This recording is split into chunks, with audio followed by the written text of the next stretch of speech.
மாண்புமிகு உறுப்பினர் திருமதி வா சத்யபாமா அவர்கள் சொல்ல முடியாது, அவரால் சொல்ல முடியாது. ஒரு சரித்திர சாதனை படித்து வரும் மாண்புமிகு தமிழக முதல்வர் அறிவித்த திட்டங்கள் ஒவ்வொன்றும் ஏழை எளிய மக்களின் வரவேற்பை பெற்றுள்ளது. தமிழ்நாட்டின் ஒட்டுமொத்த வளர்ச்சி முன்னேற்றத்திற்காக வெற்றி தமிழகம் தொலைநோக்கு திட்டங்கள் ஆவணத்தை வெளியிட்டு தமிழ்நாட்டின் வரலாற்று படைத்த மாண்புமிகு முதல்வர் வெற்றி தளபதி அவர்களுக்கு நன்றி. 2036 ஆண்டுக்குள் தமிழ்நாட்டை 1.5 டிரில்லியன் அமெரிக்க டாலர் பொருளாதாரமாக உயர்த்த செயல் திட்டங்கள் வகுத்த தளபதி அவர்களின் மன உறுதியை தமிழ்நாடு வியந்து பாராட்டுகின்றது. சமூக நீதியை காத்தல், பெண்களுக்கு உரிய அதிகாரமளித்தல், நிர்வாகத்தை மேம்படுத்தல், அனைவருக்கும் வீடு, பாதுகாப்பான குடிநீர் வழங்குதல், வேலைவாய்ப்புகளை உருவாக்கி வாழ்வாதாரத்தை உயர்த்துதல், பசுமை பரப்பினை அதிகரித்தல் போன்ற திட்டங்கள் மூலம் தமிழ்நாட்டை இந்தியாவிலேயே முதன்மை மாநிலமாக மாற்ற வழிவகுத்த மாண்புமிகு முதல்வர் புரட்சி தளபதி அவர்களுக்கு நெஞ்சம் நிறைந்த வாழ்த்துக்கள். கடந்த பல ஆண்டுகளாக லஞ்சம் ஊழல் தலைத்து சீர்கெட்ட நிர்வாகத்தை சரி செய்ய ஊழல் முற்றிலுமாக ஒழிக்கப்பட்டு லஞ்ச ஊழலற்ற ஆட்சி வழங்கி மக்கள் வரிப்பணம் முழுமையாக மக்களுக்கு கொண்டு வந்த மாண்புமிகு முதல்வர் வெற்றி தளபதி அவர்களை இதையும் சுத்தியோடு நன்றியை காணிக்கையாக்குகின்றேன். மக்களின் வரிப்பணத்தில் இருந்து ஒரு பைசாவும் தொடமாட்டேன், தொடவும் விடமாட்டேன், தொட்டால் விடமாட்டேன், இதற்கு முன் தொட்டவர்களையும் விடமாட்டேன் என்பதில் உறுதியாக இருக்கும் நமது மாண்புமிகு முதலமைச்சரை கண்டாலே, அவர் பெயரை கண்டாலே ஊழல்வாதிகள் கலங்கி போய் உள்ளார்கள். சரக்கு மற்றும் சேவை வரிகளில் நேரடி தொடர்பற்ற பத்திரப்பதிவு மற்றும் சுங்க நடவடிக்கைகளை கண்காணிக்க முழுமையான கணினிமயமாக்கல் என தகவல் தொழில்நுட்ப உதவியுடன் எடுத்து வரும் முன்னெடுப்புகளை காரணமாக தமிழ்நாடு அரசுக்கு கூடுதலாக ரூபாய் 15,000 கோடி வரை கிடைக்கும் என்பதை மக்கள் மகிழ்ச்சியுடன் வரவேற்கின்றார்கள். 2026-27 ஆண்டுக்கான வேளாண்மை நிதிநிலை அறிக்கையில் பல முக்கிய திட்டங்கள் அறிவிக்கப்பட்டுள்ளது மகிழ்ச்சி அளிக்கிறது. மாண்புமிகு விவசாயத்துறை அமைச்சர் அவர்களுக்கு வாழ்த்துக்களையும் பாராட்டுகளையும் தெரிவித்துக் கொள்கின்றேன். மாண்புமிகு பேரவைத் தலைவர் அவர்களே, உழவன் சேற்றில் கால் வைத்தால்தான் உலகம் சோற்றில் கை வைக்கும். தமிழ்நாடு அரசின் வேளாண் பட்ஜெட் என்பது ஒரு துறைக்கான பட்ஜெட் அல்ல. தமிழகத்தின் உணவு பாதுகாப்பு, விவசாயியின் வாழ்க்கை, கிராமப்புற பொருளாதாரம் மற்றும் அடுத்த தலைமுறையின் எதிர்காலத்திற்கான முதலீடு ஆவணமாகும். மாண்புமிகு பேரவைத் தலைவர் அவர்களே,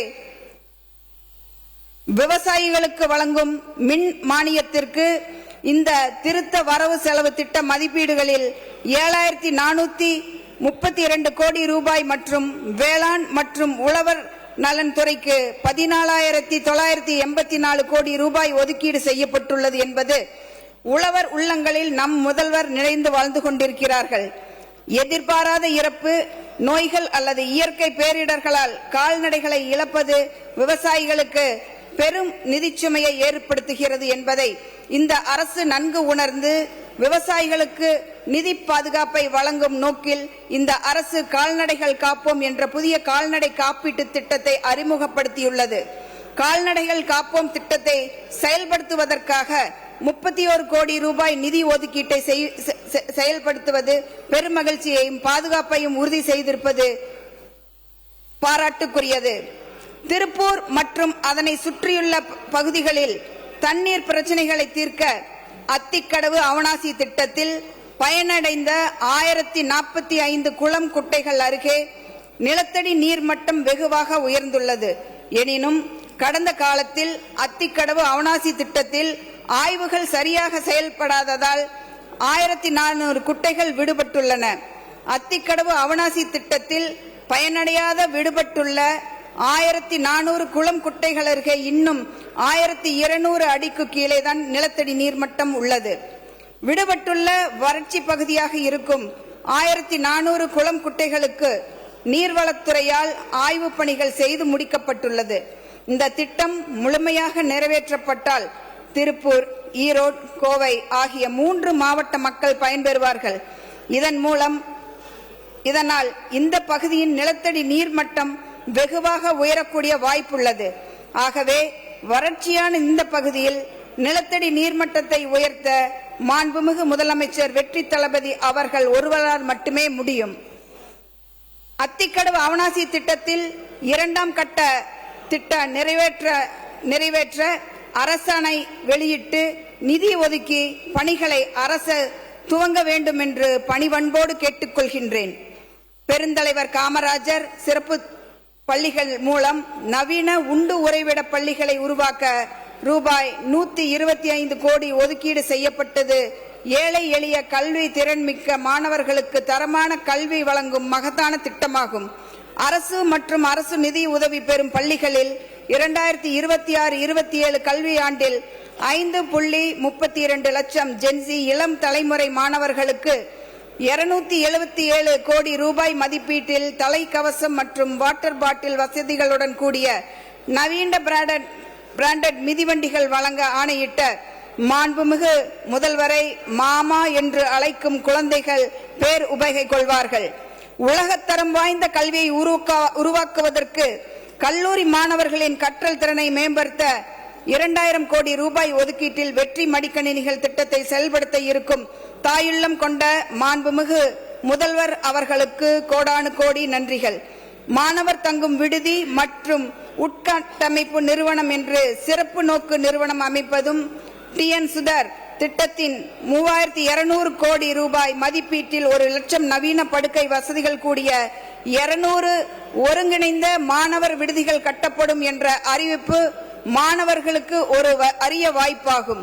திருப்பூர் வடக்கு சட்டமன்ற தொகுதியில் வசிக்கும் கிராமப்புற சமூக பொருளாதாரத்தில் பிற்படுத்தப்பட்ட மாணவர்களின் உயர்கல்வி தேவையை பூர்த்தி செய்ய ஒரு அரசு பொறியியல் கல்லூரி துவங்கப்பட்டால் அது அந்த மாவட்ட ஏழை எளிய பிற்படுத்தப்பட்ட தாழ்த்தப்பட்ட மாணவர்களுக்கு மிகவும் பயனுள்ளதாக இருக்கும்.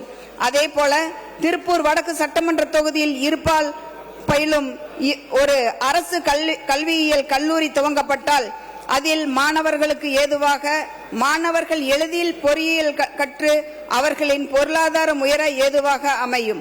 1,31,00,000 மனங்களை வென்ற தந்தை டிவி யூடியூப் சேனல். தவிர்க்க முடியாத தம்ப்நெயில், கலக்கலான கான்டென்ட்ஸ். நீங்களும் இந்த குடும்பத்தில் இணைய இப்பவே சப்ஸ்கிரைப் பண்ணுங்க. அசுரபலம் கொண்ட எங்கள் டிஜிட்டல் கரங்களில் உங்கள் விளம்பரங்களை சேர்க்க வாட்ஸ்அப் பண்ணுங்க. 8939888378.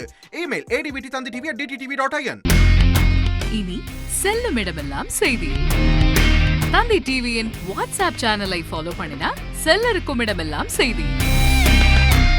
இதோ QR கோட் இப்பவே ஸ்கேன் பண்ணுங்க, ஃபாலோ பண்ணுங்க.